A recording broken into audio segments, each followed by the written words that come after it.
अच्छा, अगर आप लिम्बिक सिस्टम की बात करना शुरू करो तो लिम्बिक सिस्टम बेटे खुद इटसेल्फ बेस कर रहा होता है 3 पोर्शंस के ऊपर, जिसमें हम लोग ये बात पढ़ते हैं कि लिम्बिक सिस्टम के पास एक तो मौजूद है हाइपोथैलेमस,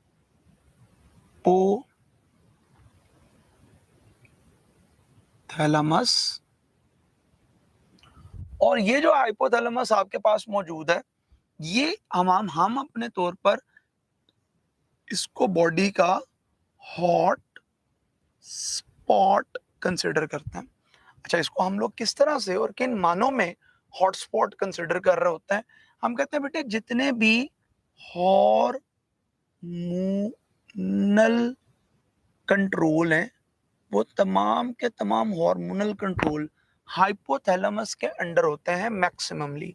या हम ये कहते हैं कि एच स्टैंड फॉर आपके पास जो हंगर को कंट्रोल किया जाता है वो यहीं से किया जा रहा है।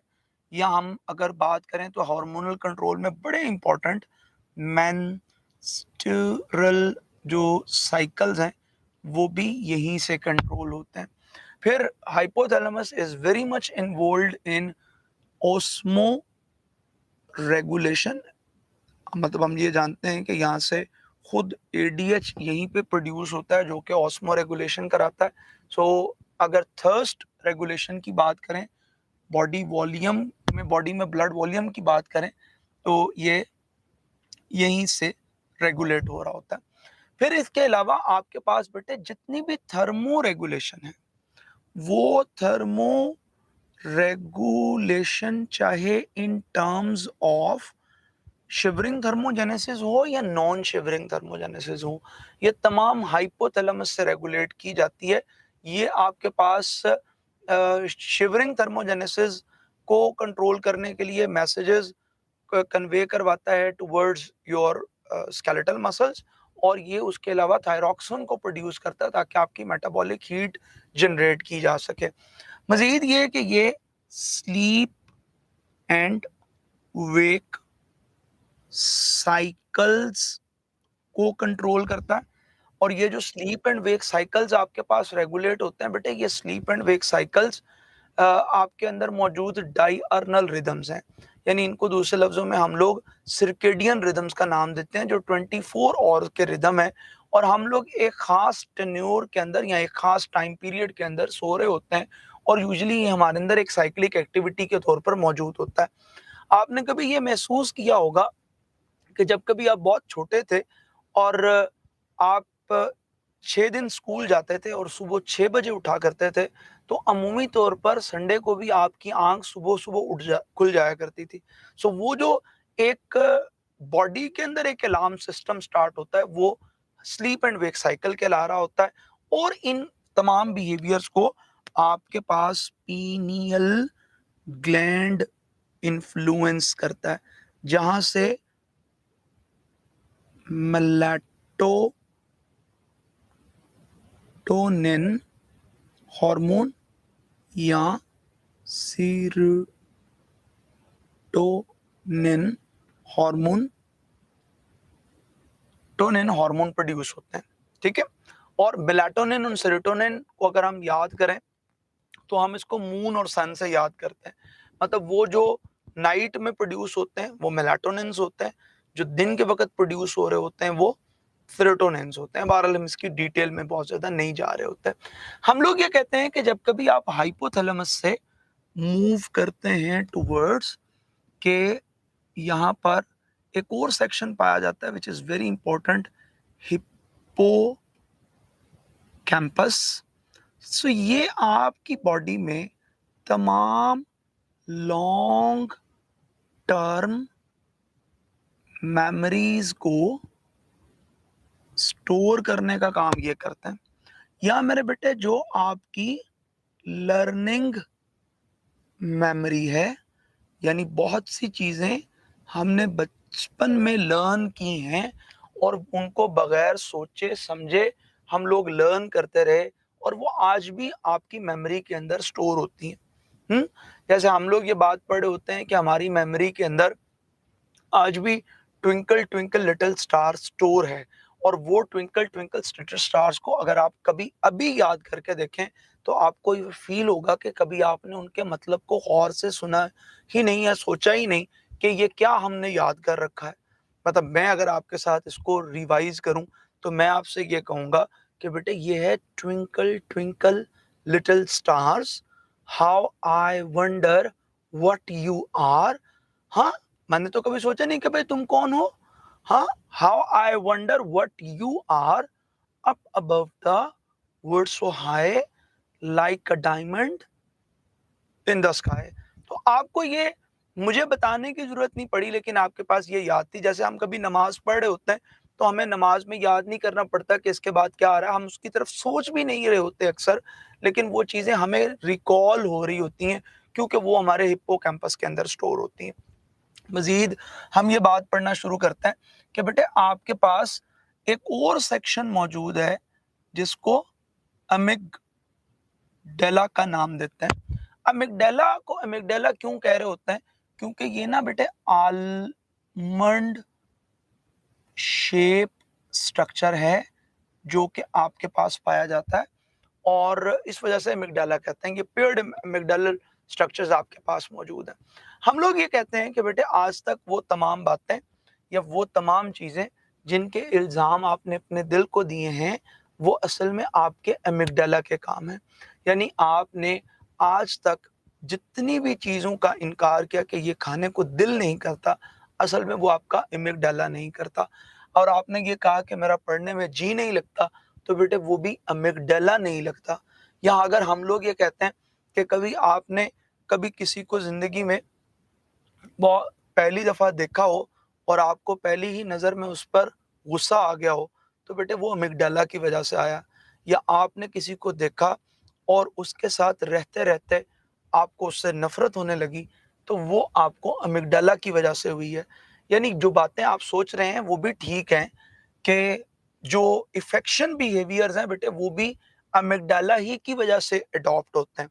सो हम लोग ये कहते हैं कि अमिगडाला असल में जब तक आपके पास फंक्शनिंग के अंदर होता है, ये आपके अंदर से बाकी सारी चीज़ों को ख़त्म कर देता है। ये समटाइम इतने ज़्यादा पीक के ऊपर मौजूद होता है आपके साथ।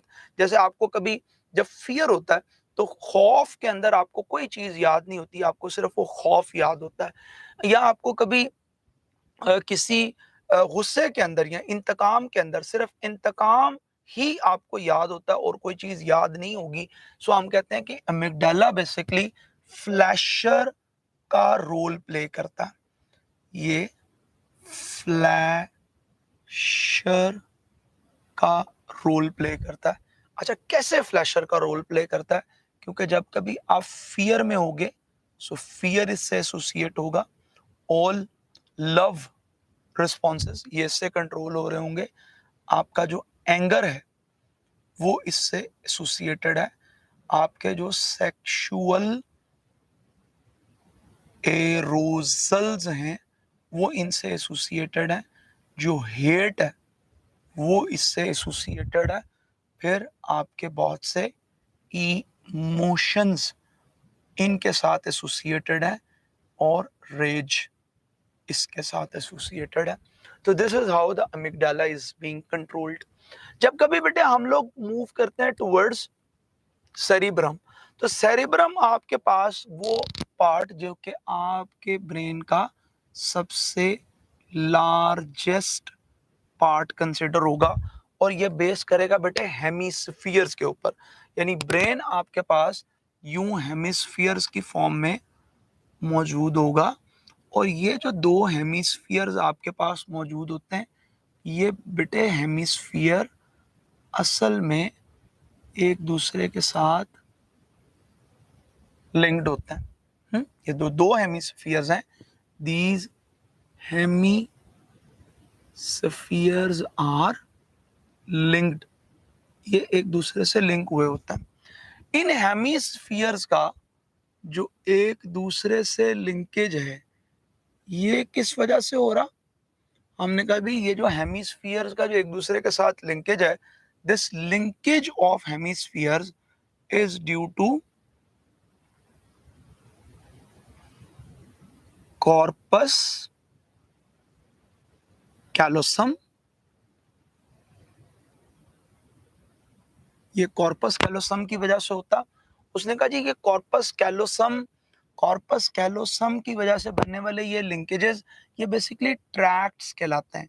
और ये ऐसे ट्रैक्ट्स हैं जो हाईली माइलिनेटेड हैं, क्योंकि ये मैसेज को एक तरफ से दूसरी तरफ और दूसरी से वो दूसरी तरफ कन्वे करने के लिए रिस्पॉन्स करते हैं। हम ये कहते हैं कि आपके पास कोई आपके एक ब्रेन में कोई एक ब्रेन नहीं है, बल्कि एक ब्रेन में दो ब्रेन होते हैं, क्योंकि ये दोनों सेक्शन डिफरेंट तरीके से कंट्रोल हो रहे होते हैं। मिसाल के तौर पर अगर मैं आपसे ये कहूँ कि बेटे ये आपका लेट्स सपोज राइट पार्ट है और ये लेफ्ट पार्ट है, तो left part is associated in logical thinking, logics जितनी भी हैं वो इसके साथ एसोसिएट करती हैं। लैंग्वेज आपके पास इसके साथ एसोसिएट करती है। जो राइट पार्ट है वो क्या चीज होती है, तो उसने कहा कि हम जब कभी राइट पार्ट की बात करते हैं तो आपकी जितनी भी परसेप्शंस मौजूद हैं वो तमाम परसेप्शंस आप राइट पार्ट से बनाते हो। आपकी जितनी भी डिटरमिनेशंस हैं वो डिटर्मिनेशन आपकी यहीं से बन रही होती है। या आपके जितने भी मूड हैं वो मूड बेटे यहीं से डिजाइन हो रहे होते हैं। सो हम कहते हैं कि जी ये आपके पास वो सेक्शन बन रहे हैं जो कि अलग-अलग काम करते हैं, लेकिन they inform to each other through corpus callosum.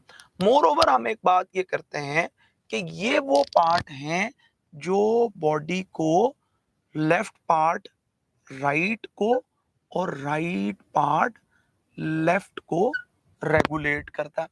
हमने ये देखा कि ब्रेन के ये जो डिफरेंट सेक्शंस बेटे आपके पास मौजूद हैं, these different sections of brain are actually regulated via some lobes, जिसमें से सबसे टॉप मोस्ट पर आपके पास फ्रंटल लोब मौजूद होती है। और frontal lobe is responsible for the major actions that is exclusively performed by human. इसी वजह से तो हम कहते हैं कि ये फ्रंटल लोब जो आपके पास सबसे आगे पाई जाती है, ये आपके सर का ताज होती है। या हम लोग इसको दूसरे लफ्जों में कह रहे होते हैं कि ये आपके पास एक्ट करती है एज सर ताज। भाई ये सरताज के तौर पे कैसे एक्ट कर रही होती है, तो हमने कहा जी आप जितनी भी स्पीच से एसोसिएटेड काम करते हैं वो इसी से कर रहे होते हैं। बिल्कुल इसी तरीके से जो इंटेलिजेंस है वो इसी से बिलोंग करती है। जो रीजनिंग है, जो आप किसी भी सिचुएशन से एसोसिएटेड जो रीजनिंग बनाते हैं वो भी आपके पास यहीं से एसोसिएट कर रही होती हैं। जो आपका कॉम्प्लेक्स प्रोसेस ऑफ थिंकिंग है, हाँ, वो यहीं से डिजाइन होता है। या आपकी जो एनालिसिस फॉर्मेशन है वो यहीं से हो रही होती है। बेटे जो आप किसी भी चीज के ऊपर जजमेंट तैयार करते हो या किसी शख्स को देखकर जो आप जजमेंट बनाते हो वो इन्हीं बेसिस के ऊपर बन रहा होता है। तो हम कहते हैं कि फ्रंटल लोब वो लोब है जो कि उन पर्टिकुलर फंक्शंस के साथ एसोसिएट करता है जो आपकी बॉडी के अंदर रिलेट कर रहे हैं तमाम के तमाम। ये वो प्रोसेसेस हैं जो आपकी बॉडी के अंदर ह्यूमन लाइक एक्शंस को रिलेट करते हैं। आप देखें ये तमाम ह्यूमन लाइक एक्शंस हैं जो एक्सक्लूसिवली फ्रंटल लोब के जरिए कंट्रोल हो रहे होते हैं। मजीद अगर आप बात करो तो हम लोग ये कहते हैं कि फ्रंटल लोब के अलावा आपके पास ऑक्सीपिटल लोब होती है। जब कभी हम लोग ऑक्सीपिटल लोब कहते हैं तो ऑक्सीपिटल लोब वो है जो कि बैक साइड के ऊपर एग्जिस्ट करती है। और जितने भी विजुअल कंट्रोल्स हैं वो आपके पास ऑक्सीपिटल लोब्स के साथ कंट्रोल होते हैं या ऑक्सीपिटल लोब से कंट्रोल होते हैं। अच्छा, हम लोग ये कहते हैं कि जी ऑक्सीपिटल लोब से ऑनवर्ड आपके पास टेम्पोरल लोब है जो कि पाई जाएगी साइड्स पर अबव द ईयर्स आपके पास जो मौजूद होती हैं। और इनका काम ये होता है कि जितने भी मैसेजेस आपको एसोसिएटेड टू स्मेल या जितने भी मैसेजेस आपको साउंड से एसोसिएटेड आ रहे हैं, वो सारे के सारे टेम्पोरल लोब तक आते हैं। और हम लोग टेम्पोरल लोब में सिर्फ साउंड की डिटेक्शन नहीं करते, बल्कि हम लोग लहजे तक की डिटेक्शन टेम्पोरल लोब से कर रहे होते हैं, या हम लोग लहजों के अलावा आवाज़ के उतार चढ़ाव और अल्फाज के बयान को भी, यानी अगर एक ही गाना कोई 10 लोग गा रहे हैं तो आपको मुख्तलिफ क्यों महसूस होता है, क्योंकि आप उनमें डिफ्रेंशिएट करने की सलाहियत रखते हैं। बिल्कुल इसी तरीके से डिफरेंट तरह की स्मेल, थाउजेंड्स ऑफ स्मेल्स को आप लोग अलग-अलग आइडेंटिफाइड और उनको आइडेंटिफाई करने की सलाहियत आपके पास मौजूद है। या हम लोग ये बात पढ़ रहे होते हैं, उसको डिफरेंशिएट करने की सलाहियत मौजूद है। हम लोग ये बात करते हैं कि आपके पास एक पेराइटल लोब मौजूद होता है, और पेराइटल लोब का बेसिक फंक्शन ये है कि आपके पास स्किन से जितने भी मैसेजेस हैं, वो स्किन एसोसिएटेड तमाम के तमाम मैसेजेस आपके पास यहाँ पर आ रहे हैं, या जो टेस्ट बर्ड्स के जितने भी मैसेजेस हैं वो पेराइटल लोब से डिटेक्ट हो रहे होते हैं। मोरओवर हम लोग ये बात पढ़ते हैं कि ब्रेन असल में आपके पास पड़ा हुआ है एक पर्टिकुलर स्टेम के ऊपर, जिसको हम लोग ब्रेन स्टेम का नाम देते हैं। अगर बेटे मैं आपके पास यहाँ पर ब्रेन स्टेम को ड्रॉ करूं, तो ब्रेन स्टेम आपके पास यूं एक सेक्शन ड्रॉ हो रहा होता है, जिसमें यूं मिड ब्रेन, पोन्स और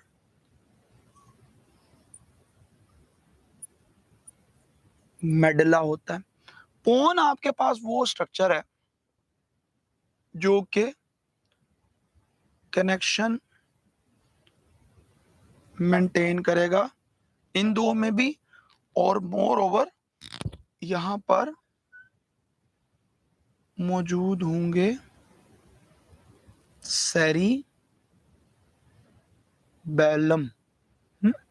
सेरिबेलम मौजूद होगा, जो सेकंड लार्जेस्ट पोर्शन कंसिडर होता है।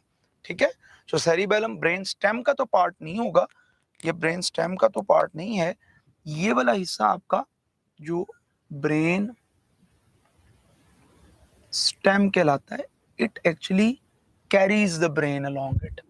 हमने जब कभी भी मिड ब्रेन की बात पढ़ी, तो हम लोग ये बात पढ़ते हैं कि मिड ब्रेन असल में आपके पास वो सेक्शन है जो कि आने वाली आई और साउंड रिफ्लेक्सेस को कंट्रोल करता है।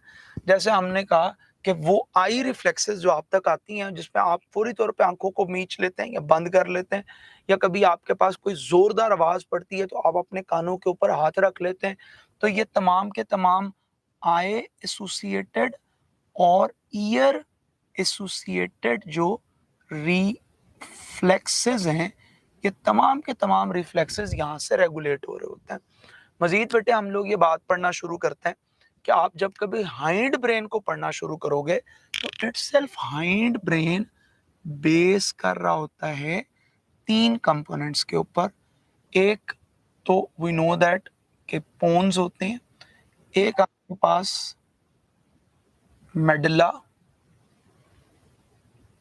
होता है, और एक आपके पास सेरिबेलम है।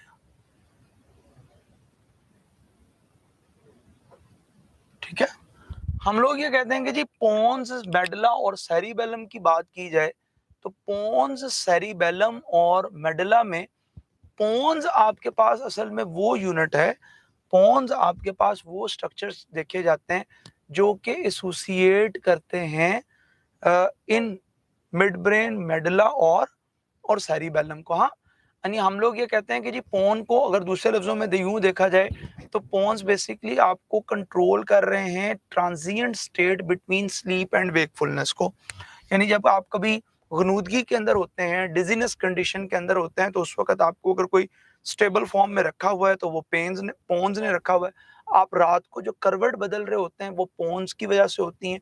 जब आप कभी सो के जागते हैं और मुकम्मल तौर पे अवेयर्ड नहीं होते, तो वो भी पोन्स उन रिस्पॉन्सेस को कंट्रोल करता है।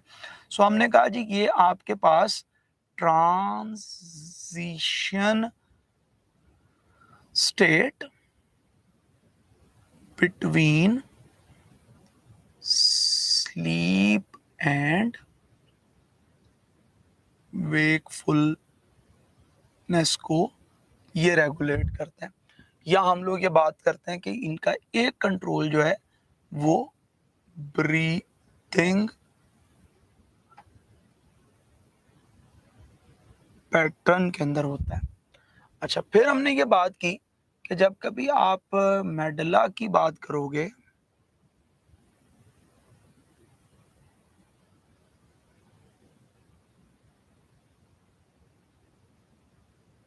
तो मेडला आपके पास वो पोर्शन है जो 24/7 काम करता है। यानी ये आपके पास असल में ब्रेन का वो पोर्शन है जो कि कभी रेस्ट नहीं करता। आपका पूरा ब्रेन रेस्ट कर सकता है लेकिन बेटे मेडुला रेस्ट नहीं करता। इट वर्क्स 24/7 और ये वो फंक्शन कर रहा है जब आप सो रहे हो, इवन जब आप कभी अनकॉन्शियस स्टेट के अंदर भी हो तो ये उन फंक्शंस को भी कंट्रोल करता है। जैसे हम लोग ये बात पढ़ते हैं कि it can control breathing rate या ये ब्लड प्रेशर को रेगुलेट कर रहा होता है या हार्ट रेट को कंट्रोल कर रहा होता है या हम लोग ये कहते हैं कि जी स्वेलविंग को ये कंट्रोल करता है या वॉमिटिंग को ये कंट्रोल करता है या बेटे वॉमिटिंग के अलावा जो स्नीजिंग है उसको ये रेगुलेट करते हैं या कफिंग है उसको ये रेगुलेट करता है। बात रही बेटे सेरिब्रम की, तो सेरिबेलम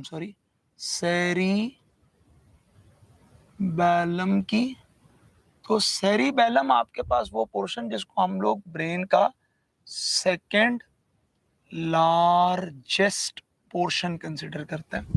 अच्छा, अगर सेरिबेलम को मैं यूं लिखूं और ये एक स्टार ड्रॉ करके हम सेरिबेलम के फंक्शन यहाँ पे लिखना शुरू करें तो हम लोग ये कहते हैं कि बेटे आपकी बॉडी का जो सारा बैलेंस है वो सेरिबेलम जो है आपकी बॉडी बैलेंस को रेगुलेट करता है। आपकी जो वॉक है वो इसकी वजह से होती है। या हम लोग ये कहते हैं कि जो आपका हैंड आई कोऑर्डिनेशन है वो हैंड आई कोऑर्डिनेशन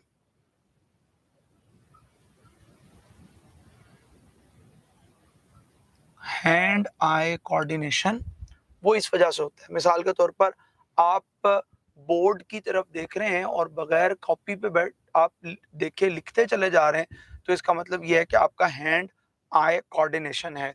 बिल्कुल इसी तरीके से समटाइम आपको किसी चीज़ के स्पेलिंग याद नहीं होते हैं। फॉर एग्जांपल मैं कहता हूँ जी आप लेफ्टिनेंट के स्पेलिंग लिखें तो आप फौरी तौर पर उसको आप कहते हैं कि मैं बता नहीं सकता या सुना नहीं सकता लेकिन लिखा जा सकता है।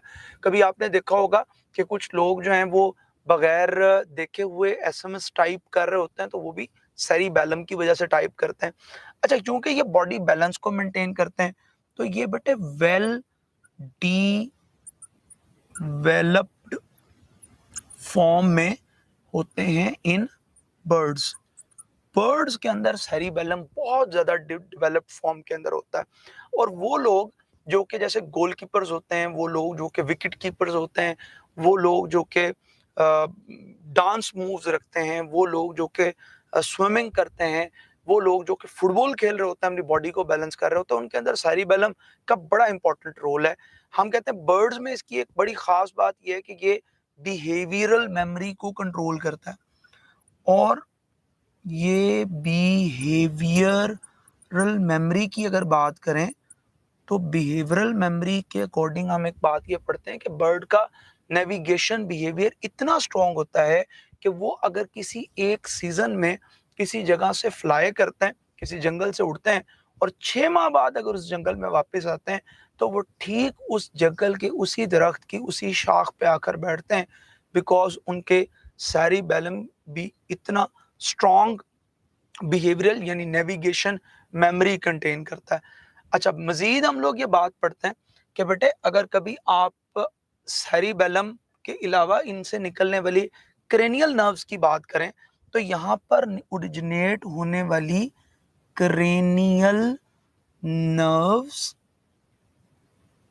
होंगी 12 पेयर्स में। 12 पेयर में क्रेनियल नर्व्स ओरिजिनेट होंगी। और मैं अगर ये बात करूं कि बेटे ये क्रेनियल नर्व्स किस तरह से ओरिजिनेट होती हैं, तो these cranial nerves will originate from mid brain. ये मिड ब्रेन का सेक्शन है। मिड ब्रेन के बाद ये, बल्कि स्टार्ट में हम एक और सेक्शन बनाते हैं सेरिब्रम का।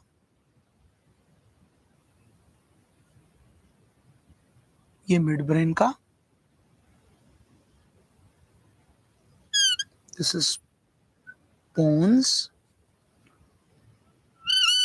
और पोन्स के बाद ये मौजूद होता है मेडुला।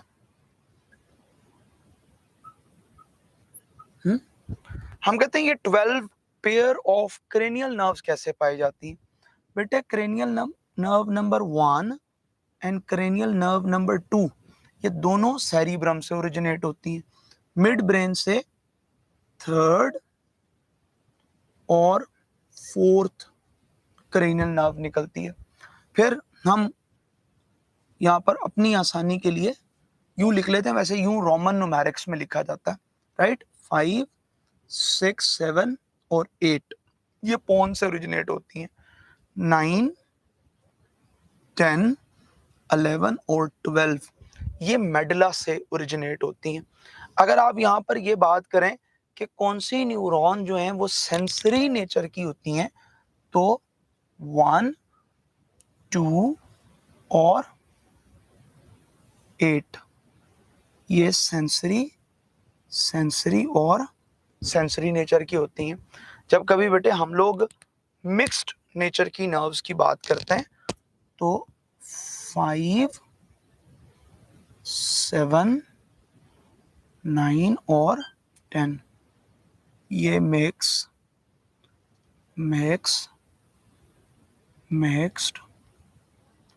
और मिक्स्ड नेचर के होते हैं। रेस्ट ऑफ अदर जो न्यूरॉन्स आपके पास मौजूद हैं वो मोटर नेचर की होती हैं। सो अगर हम इसको यूं मार्क कर दें कि ये मोटर, यूं, यानी ये मोटर नेचर की नर्व्स होती हैं। So this is how these nerves are originated from the brain. So यहाँ तक हम लोग बेटे कंप्लीट कर रहे होते हैं ह्यूमन ब्रेन को। कल इंशाल्लाह इससे फॉरवर्ड चीज़ों को डिस्कस करेंगे। अगर क्वेश्चन है तो वो आप बता दें।